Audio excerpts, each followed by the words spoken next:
Welcome to Half 24. Today in the episode, full absurdity in Merseyside. The management of Liverpool forgives Slot 20 defeats per season, and Chelsea, meanwhile, without any resistance, takes Xabi Alonso. José Mourinho returns to Real Madrid, contract for 2 years. Also today, Robert Lewandowski officially leaves Barca MLS or 90 million euros from the Sheikhs, and a crazy transfer slaughter for the Diamond of West Ham for 84 million pounds. About all this and much more we speak right now. The management of Liverpool has completely lost its mind. Officially, Slot will not be fired. The bosses of the Reds made the decision to keep the Dutchman despite an absolute catastrophe on the pitch. 20 defeats per season. In previous episodes, I tried to be as soft as possible, but this is already the limit. I am not a fan of this club, but what is happening right now is pure transfer and managerial suicide. Let's frankly understand why this decision is the official funeral of the ambitions of the Merseysiders. Let's face the truth. Slot's football now is a dead, incredibly slow, and absolutely clueless sight. This season, the coach was just wildly, incredibly lucky. Lucky that Chelsea and Tottenham are currently in total chaos, and Newcastle completely bottled and threw away this year. The competitors self-liquidated, and only because of that, Liverpool stayed afloat. But next season, when the opponents refresh, the top 5 in the Premier League for Slot's team will be nothing but an unattainable dream. One cannot even stutter about any medals or a podium. And do you know what is worst? The coach himself does not see a problem at all. His fresh statement after the game at Villa Park is simply the pinnacle of cynicism. Think about these words. We've conceded far too many goals, but we didn't score enough. But 2 goals away at Villa Park is not bad. This is not bad? 2 goals away. When your team is regressing before your eyes, is this his consolation? And now the most painful subtext of this drama. While the management clings to this stagnant project, London's Chelsea calmly takes Xabi Alonso, the man who was simply tearing to go to Liverpool, who with all his heart wanted to return to Anfield. But the bosses turned their backs on the Spaniard and decided to continue the agony with the current coach. I am not a fan of Liverpool, but even I am losing my mind over what is happening. The club enrooted €500 million in one season, received 20 defeats, crashed out of all cups and decided let him work further. Seriously? A coach for whom dead and slow football has become the norm remains to plan the preseason. And Xabi Alonso, who sincerely wanted to return to Anfield, is right now signing a contract with Chelsea. Jurgen Klopp built this system for 10 years, and Slot managed to ruin everything in just 2. Arne Slot! La, la, la, la. 21 years old, Portuguese, plays for West Ham, which right now is desperately fighting for survival in the Premier League.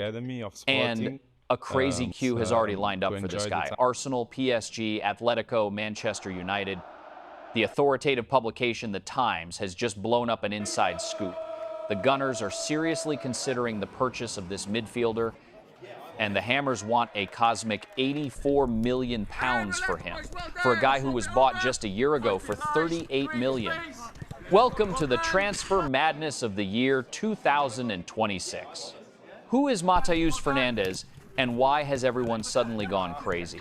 Let's untangle this ball. As a matter of fact, 3 goals, 3 assists, and 34 matches in the championship. It would seem that the numbers are not from another planet, but the catch is that Fernandes played the whole season on the Titanic, which is confidently sinking in the relegation zone, while he himself managed to look like the captain of a first-class luxury liner. This is a rare skill. His contract runs until 2030, so the Londoners are protected with reinforced concrete and will not even discuss anything less than their price tag. But everyone understands, if the club is relegated, the Portuguese will definitely not stay in the championship. And right here, Arsenal bursts onto the scene. Arteta caught fire with this transfer for a reason. Everything completely depends on the fate of one of the club's veterans. Christian Nergor, who was taken last summer for £13 million as a backup for Zubi Mendy, played throughout the whole season in the Premier League as much as 56 minutes. The management of the Gunners is already openly listening to offers for the Dane because Arteta needs fresh, young blood and speed. Fernandes fits this profile perfectly. But attention, an absolute transfer slaughter is brewing because the competition is simply brutal. Manchester United, Liverpool, Chelsea, Man City, and PSG all have made official inquiries over the past weeks. Furthermore, MU is considered the favorite option of the player himself, and Michael Carrick considers the Portuguese a key transfer of his first summer window. Just imagine, two Fernandeses can play in the center of the field at United. A nightmare for the commentator.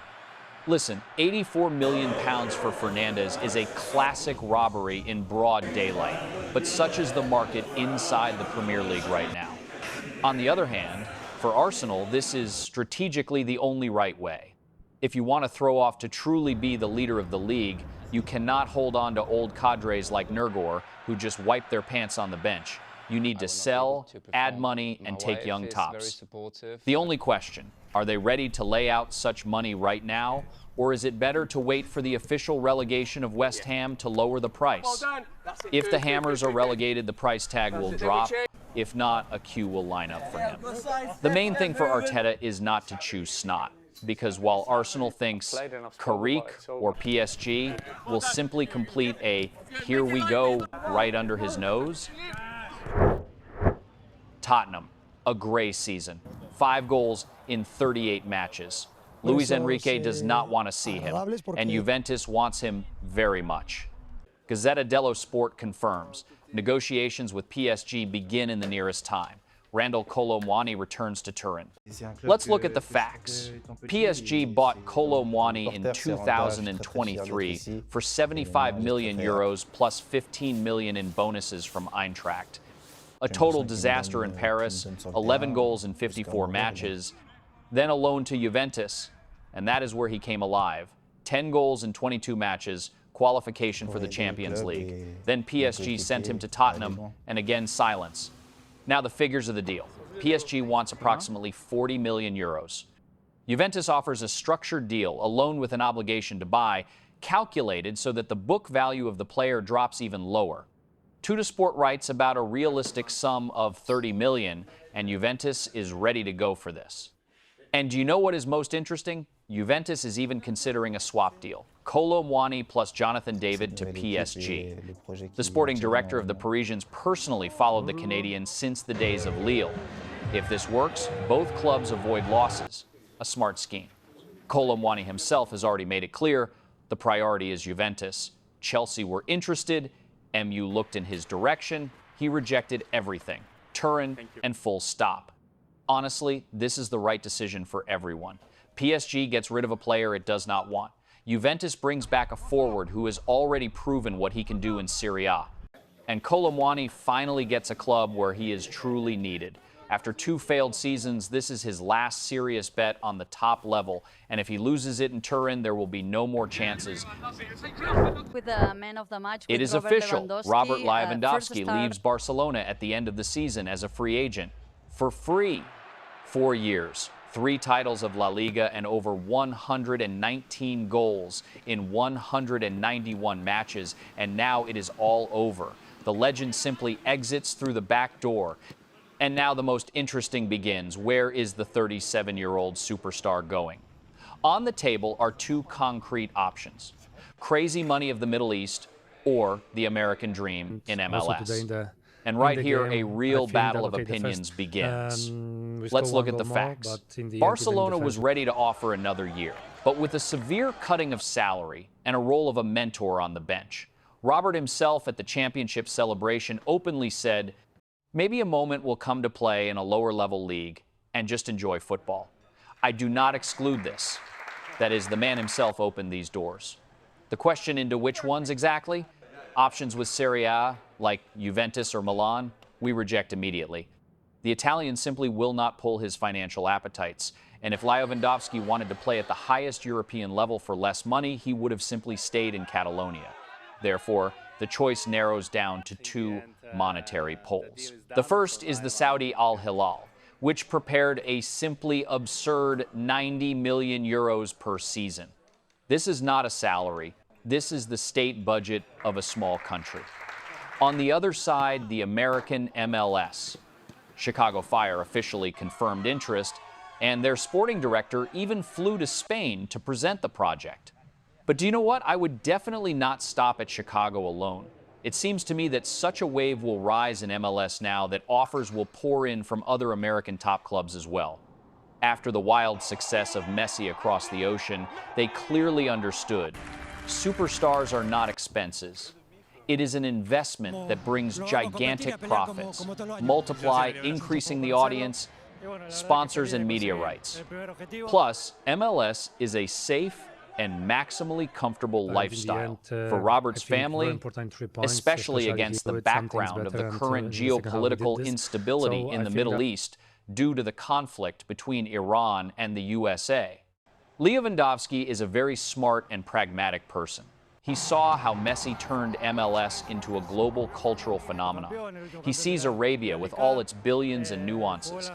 And he definitely understands that almost 38 years is not an age for Serie A without top money. Of course, when at the sunset of your career they give you 90 million euros for one season, any geopolitics can capitulate before this argument, because in Al Hilal you will earn as much in a year as in the USA for 4 years of running around. However, my personal bet is still MLS. And if Robert really sacrifices almost 70 million euros a year for the peace of his family in the States, this will be an act worthy of huge respect. America will get its new superstar, and we, a magnificent finale of a great career. And do you, friends, agree with my opinion? Ajax found a new coach, and it is a Spaniard. Again, his name is Michel, and he coaches Girona, the same Girona which is currently fighting against relegation from La Liga. Welcome to Amsterdam. Let's look at the facts. The Dutch columnist Henk Spaan wrote in Het Parool that on Friday he received a call. Michel agreed with Ajax a week ago already. The contract is until 2028. Fabrizio Romano confirmed interest earlier. Now they are already talking about a personal agreement. Who is this Miguel Sanchez anyway? A 50-year-old Spaniard who raised 3 different clubs to the top division, Rayo Vallecano, Huesca, and Girona. And in the season 2023-24, he did the completely impossible, led tiny Girona to the Champions League and finished 3rd in La Liga, for which he received the award of the best coach of the season. And do you know what is most interesting? Michel's contract with Girona expires this summer and will not be extended. That is, Ajax does not pay a single euro of release clauses, simply takes a free agent. The only problem, Girona is currently in 17th place in La Liga and is fighting for survival. So the official yes will have to be awaited until the end of the season, at least until the final round. And now attention. Ajax over the last 2 years has lived through 5 coaches. 5. Ferrioli, Heitinga, Griem, and these are only the latest ones. The club is in chaos. Jordi Cruyff has already stated that next season Ajax is obliged to become the champion. The pressure is colossal. Listen, I understand the logic. Michel is a coach who builds teams from nothing, develops the youth, plays attacking football, theoretically ideal for Ajax. But there is a nuance. Girona collapsed right after it sold off its key players. And Ajax is also not the most stable club right now. Let's see if the exact same story will repeat, only already in the Dutch language. José Mourinho, Real Madrid, the year 2026. If you told this to someone 5 years ago, they would laugh at you. And now it is a fact. The special one returns to the Bernabeu, and this time he knows what he is getting into. Let's go in order. Mourinho agreed personal terms of a contract with Real until 2028. Real must activate the release clause by the 26th of May and will pay Benfica exactly 3 million euros in compensation. 3 million for Mourinho, the deal of the decade. Why precisely him? Because Real is in a crisis. 2 seasons in a row without trophies. Arbeloa did not cope after the dismissal of Alonso. The dressing room is split.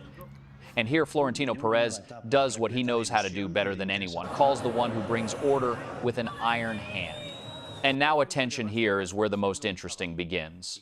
Mourinho set a condition: complete control over the dressing room and a say in transfer policy, not money power, so that no one from Perez's side comes in and says who plays in the starting lineup. And do you know what? Perez agreed. This is either the beginning of something big or the most explosive divorce in the history of football. I will say, honestly, this is the most interesting appointment in Europe in recent years.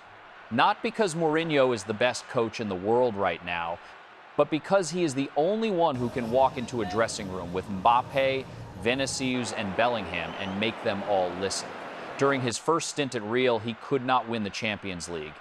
Now he has one more chance, and he is not one of those who forgets himself in unfinished business. Florentino Perez took and simply burned all bridges. Relations with Barcelona? Dead. The Negreira case? The biggest scandal in the history of football? UEFA? A dossier of 500 pages is already being prepared. These are not just words of a club president. This is a declaration of war. Let's recall the essence. From 2001 to 2018, Barcelona paid the companies of José María Enríquez Negreira, at that moment the second person in the Spanish refereeing corps, about 7.3 million euros. For what? Officially for consultations. Unofficially, the question is open. And precisely this question Perez now wants to bring to the level of UEFA. The words of Florentino were sharp, without any reservations. He called relations with Barca completely ruined and added that he does not want to have anything to do with the club that paid referees for 20 years. And also, and this is already concrete stated, that this season, Real, due to corruption, was short of 16 to 18 points, 500 pages of documents to UEFA.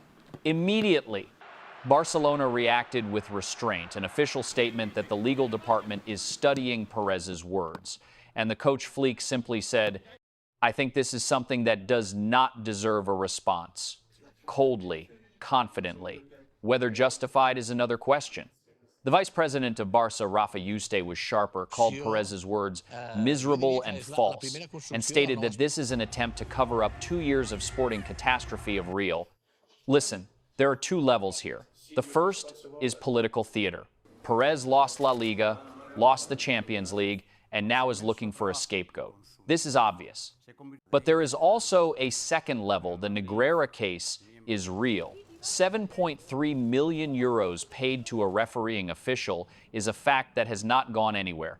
And if UEFA truly receives those 500 pages and begins a serious investigation, the consequences for Barcelona can be much more serious than any press conference. That's when it will be truly interesting.